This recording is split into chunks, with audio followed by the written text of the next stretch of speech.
కాంగ్రెస్ ప్రభుత్వం వచ్చి 7 నెలలు గడుస్తున్నా కూడా ప్రజా సమస్యల పట్ల ఏమాత్రం కూడా అవగాహన రాకుండా ఈరోజు ఈ ప్రభుత్వం ఒక అవినీతిమయమైన పరిపాలన అందిస్తుంది. తెలంగాణ రాష్ట్రాన్ని స్పష్టంగా కనబడుతుంది. ఈ కాంగ్రెస్ ప్రభుత్వం వచ్చిన కాడి నుంచి ఇప్పటికి కూడా గ్రామాలలో గతంలో ఇంద్రమ్మ కాలంలో ఏ రకమైన పరిస్థితులు దాపరించినాయో ఆ రకమైన పరిస్థితులు మళ్ళీ కనపడే విధంగా ఈరోజు స్పష్టంగా ఎక్కడైనా కూడా పారిశుద్ధ్య లోపం ఇలా కాంగ్రెస్ ప్రభుత్వం వచ్చి 7 నెలలు గడుస్తున్నా కూడా ప్రజా సమస్యల పట్ల ఏమాత్రం కూడా అవగాహన రాకుండా ఈరోజు ఈ ప్రభుత్వం ఒక అవినీతిమయమైన పరిపాలన అందిస్తుంది. తెలంగాణ రాష్ట్రాన్ని స్పష్టంగా కనబడుతుంది. ఈ కాంగ్రెస్ ప్రభుత్వం వచ్చిన కాడి నుంచి ఇప్పటికి కూడా గ్రామాలలో గతంలో ఇంద్రమ్మ కాలంలో ఏ రకమైన పరిస్థితులు దాపరించినాయో ఆ రకమైన పరిస్థితులు మళ్ళీ కనపడే విధంగా ఈరోజు స్పష్టంగా ఎక్కడైనా కూడా పారిశుద్ధ్య లోపం ఇలా గ్రామ పంచాయతీలో పనిచేసే కార్మిక వర్గాలు కానీ మున్సిపాలిటీలో పనిచేసే కార్మిక వర్గాలు కానీ రోజు పేద వర్గాలకు సంబంధించిన వాళ్ళు రెక్కాడద డొక్కాడ పరిస్థితుల్లో పనిచేసే కుటుంబాలకి ఇలా దాదాపు 6 మాసాల నుండి జీతాలు ఇవ్వకుండా కొందరికేమో 2 నెలలకే చెక్కులు కొట్టినామని చెప్పి స్టేట్మెంట్ ఇచ్చారు. ఇంతవరకు వాళ్ళకి జీతాలు ఇవ్వలేదు. కొన్ని గ్రామ పంచాయతీ 7 నెలల జీతాలు రావాలి, కొన్ని గ్రామ పంచాయతీ 5 నెలల జీతాలు ఇవ్వాలి. కానీ ఎక్కడ కూడా ఇప్పటికీ గ్రామ పంచాయతీ సిబ్బందికి జీతాలు ఇవ్వకుండా వాళ్ళతోటి పని భారం పెంచుతామని చెప్పుకుంటూ పని చేయించుకుంటూ మరి అలాంటి పేదవర్గాల పిల్లల చదువులకు డబ్బులు కావాలి.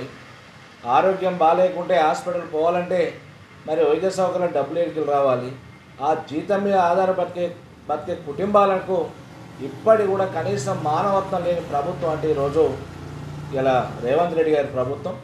మరి వెంటనే ఇలా ఆ కార్మిక సిబ్బందికి జీతాలు వెంటనే విడుదల చేయాలని చెప్పి రాష్ట్ర ప్రభుత్వాన్ని డిమాండ్ చేస్తున్నాం.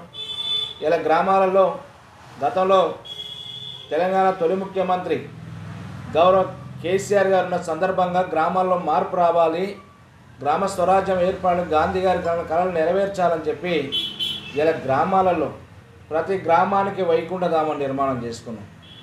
ప్రతి గ్రామ పంచాయతీకి ఒక ట్రాక్టర్ ఏర్పాటు చేసుకున్నాం.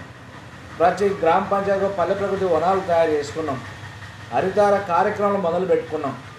ఎక్కడ చూసిన గ్రామాలలో గతంలో సర్కారు చెట్టు కనబడేది, ఇప్పుడు మంచి పూలవనం, మంచి ప్రకృతి వనాలను సర్పంచ్ల ద్వారా గ్రామ ఉద్యోగస్తుల ద్వారా మరి అందరినీ భాగస్వాములు చేసి ఇష్టంతో పెంచుకున్న మొక్కలకు ఇలా నీరు పోసే పరిస్థితి లేదంటే కారణం ఈ ప్రభుత్వం అవలంబించే మొండి వైఖరికి ఇది స్పష్టంగా కనబడుతుంది.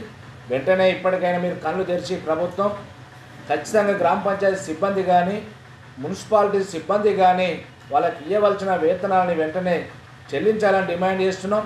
ఇలా ట్రాక్టర్లు ఇస్తే ట్రాక్టర్లు డీజిల్ లేక మూలపడిపోయినాయి. హరితార మొక్కలుంటే మొక్కలు నీళ్ళిచ్చే పరిస్థితి లేదు, మొక్కలు ఎండిపోతున్నాయి. పారిశుద్ధ్యం లేదు. అక్కడక్కడ కాస్త కూస్త వర్షాలు పడుతున్నాయి.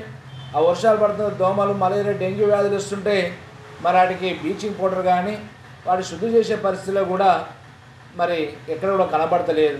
ఇలా పంచాయతీరాజ్ సెక్రటరీ ఉంటే వాళ్ళకి భారం ఎక్కువైపోయి మరి మెయింటెనెన్స్ డబ్బులు ఇవ్వకుంటే మీకు చేయలేని పరిస్థితులు వెళ్ళిపోతాం, సెలవులు పెట్టి వెళ్ళిపోతాం అని చెప్పి ఒకవైపు పంచాయతీరాజ్ సెక్రటరీలు మరి అక్కడ ఉన్న ఎండిఓ అధికారులకు మరి లెటర్లు ఇచ్చే పరిస్థితి ఉండదు. అంటే ఇంత సిగ్గుమాలిన ప్రభుత్వం ఇలా భారతదేశంలో ఇలా రేవంత్ రెడ్డి గారి ప్రభుత్వానికి స్పష్టంగా చెప్తున్నాం. ఏమాత్రం గ్రామాల మీద శుద్ధశుద్ధి ఉన్న అభివృద్ధిని కోరుకోవాలన్నా వాళ్ళ కార్మికులకు మరి ఇవ్వవలసిన వేతనాలు వాళ్ళ మీద మమకారం ఉన్నా కూడా వెంటనే వాళ్ళకి ఇవ్వవలసిన వేతనాలని చెల్లించాలని చెప్పి డిమాండ్ చేస్తున్నాం. ఇలా ఇచ్చిన మాటలేమో కోటలు దాటినాయి.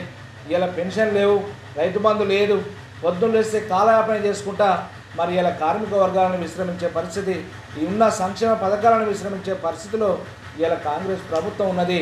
వెంటనే మరి ఆ పేద వర్గాలు కార్మికుల పక్షాన మేము బీఆర్ఎస్ పార్టీ అండగా ఉంటుంది, వారి తరఫున పోరాటం చేస్తాం, ప్రభుత్వం మీద అధికారుల దృష్టి తీసుకొస్తాం, వెంటాడతామని చెప్పి తెలియజేసుకుంటూ ఇకనైనా జ్ఞానోదయం కలిగైన వాళ్ళకి ఇవ్వాల్సిన వేతనాలను వెంటనే చెల్లించాలని చెప్పి మరి మీడియా ద్వారా ఈ ప్రభుత్వానికి కళ్ళు తెరిపించే విధంగా మా పోరాటం ఉంటే ఖచ్చితంగా ఉంటుందని చెప్పి తెలియజేసుకుంటూ ఈ కొద్ది రోజులలో మరి జీతాలు ఇవ్వకుంటే ఖచ్చితంగా పెద్ద ఎత్తున మరి కార్మికులను ఏకం చేసి ఇదే కలెక్టరేట్ ముట్టడించే కార్యక్రమం కూడా ఖచ్చితంగా బీఆర్ఎస్ పార్టీ చేస్తుందని చెప్పి ఈ సందర్భంగా ఈ ప్రభుత్వానికి